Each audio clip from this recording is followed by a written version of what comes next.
हमारे लिए 5-6 ऐसे बड़े मुद्दे हैं। पहला विषय तो मणिपुर है।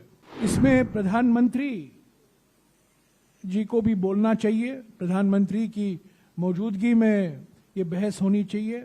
इनॉग्रेशन के नाम पर जो कॉम्प्रोमाइज, जो समझौता हुआ है रेल सुरक्षा को लेकर, सांसदों को बोलने का मौका नहीं है। प्रत्यक्ष रूप से मोदी सरकार खुद कर रही है यह आक्रमण। जो 20 तारीख को हमारा मानसून सत्र शुरू होने वाला है, लोकसभा का और राज्यसभा का, उसमें जो विधेयक पेश होने वाले हैं सरकार की ओर से, जो मुद्दे हमें उठाने हैं हमारी विपक्ष की ओर से और खास तौर से कांग्रेस पार्टी की ओर से, उस पर लंबी चर्चा हुई।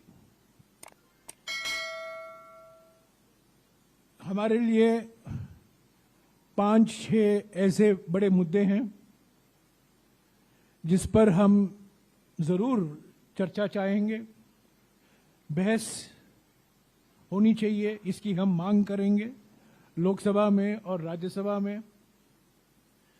पहला विषय तो मणिपुर है। इस पर कांग्रेस पार्टी अड़िग है। इस पर हम इससे पीछे हटेंगे नहीं। इस पर चर्चा होना जरूरी है। शुरुआत में ही इस पर बहस होने की जरूरत है। इसमें प्रधानमंत्री जी को भी बोलना चाहिए। प्रधानमंत्री की मौजूदगी में ये बहस होनी चाहिए। और प्रधानमंत्री को जो हुआ है मणिपुर में, जो चुनौतियां हैं, सरकार क्या कर रही है, केंद्र सरकार क्या कर रही है, राज्य सरकार क्या कर रही है और करने वाली है, उसको सांसदों को अवगत कराएं, उसकी जानकारी दें, बयान दें, स्पष्टीकरण दें, अपना मौन व्रत तोड़ें। ये हमारी पहली मांग है। इनॉग्रेशन के नाम पर जो कॉम्प्रोमाइज, जो समझौता हुआ है रेल सुरक्षा को लेकर, रेल सेफ्टी को लेकर, और इसका सबसे दुर्भाग्यपूर्ण मिसाल जो हमें देखने को मिला है बालासोर में, इस पर क्योंकि रेल बजट पेश नहीं होता है, रेल मंत्रालय में जो चुनौतियां हैं, जो काम हो रहा है, जो नहीं हो रहा है, उस पर सांसदों को बोलने का मौका नहीं है विस्तार से, तो हम जरूर इस पर चर्चा चाहेंगे जो बालासोर में हुआ है, और खास तौर से रेल सुरक्षा को लेकर सरकार की क्या मंशा है। तीसरा मुद्दा जो संघीय ढांचा पर आक्रमण हो रहा है, प्रत्यक्ष रूप से मोदी सरकार खुद कर रही है यह आक्रमण। कुछ ऐसे मिसाल है जहां जो व्यक्ति उन्होंने नियुक्त किए हैं उनके ओर से यह आक्रमण हो रहा है।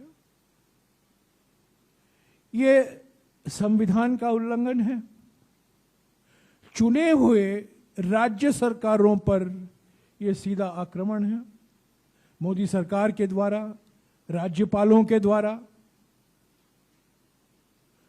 कांग्रेस पार्टी हमेशा इसके खिलाफ रही है, इसके खिलाफ लड़ी है, लड़ती रहेगी, संसद के अंदर, संसद के बाहर। और ये मुद्दा हमें बहुत महत्वपूर्ण मुद्दा है जो हम पहले ही उठाएंगे। जो संघीय ढांचा, जो फेडरल स्ट्रक्चर है, उस पर जिस तरीके से रोज आक्रमण हो रहे हैं मोदी सरकार द्वारा, मोदी सरकार के जो नियुक्त किए गए हैं व्यक्ति, राज्यपाल खासतौर से, उनके द्वारा, और जो संवैधानिक संस्थाएं हैं उनकी जो स्वतंत्रता है उसको खत्म किया जा रहा है। इस पर हम जरूर चर्चा मांगेंगे। चौथा मुद्दा जीएसटी को लेकर जो अभी अभी जानकारी आई है कि पीएमएलए छोटे व्यापारियों पर भी लागू होगा। ऐसे तो लघु उद्योग पर लागू होता ही है, पर पहली बार हम पढ़ रहे हैं कि पीएमएलए छोटे व्यापारी पर भी लागू होगा। ये हम समझते हैं ये बिना कोई चर्चा किए हुए, बिना कुछ जानकारी दिए गए हुए, ये अपने आप अपनी मनमर्जी से मोदी सरकार ने यह निर्णय लिया है। ये बहुत दुर्भाग्यपूर्ण है। इस पर हमारी पार्टी की ओर से अभिषेक सिंघवी जी ने बहुत कुछ कहा है 2 दिन पहले, पर यह मुद्दा हम जरूर पार्लियामेंट में उठाएंगे। इन्फ्लेशन को लेकर जो रोजाना की वस्तुएं हैं उस पर उनके जो कीमतें हैं, दाल, चावल, टमाटर, सब्जियां, रसोई गैस तो है ही है, तो जो दावे किए जाते हैं सरकार की ओर से कि मुद्रास्फीति का दर घट रहा है, वो तो अभी तो घट नहीं रहा है, वो तो अब बढ़ रहा है। और न केवल टमाटर इसमें शामिल है, बल्कि और भी आवश्यक वस्तुएं हैं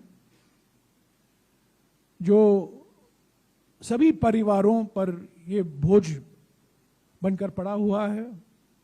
इस पर सरकार की मंशा क्या है, सरकार क्या करने वाली है, क्या करना चाहती है, जरूर कांग्रेस पार्टी इस मुद्दे को उठाएगी।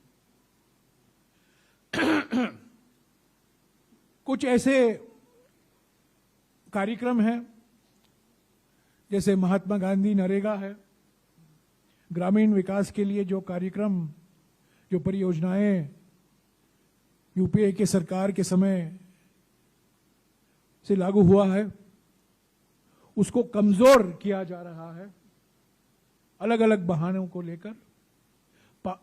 डिजिटलाइजेशन के बहाने में जिस तरीके से महात्मा गांधी नरेगा को खत्म किया जा रहा है, लोग रोजगार चाह रहे हैं पर रोजगार उनको मिलता नहीं है।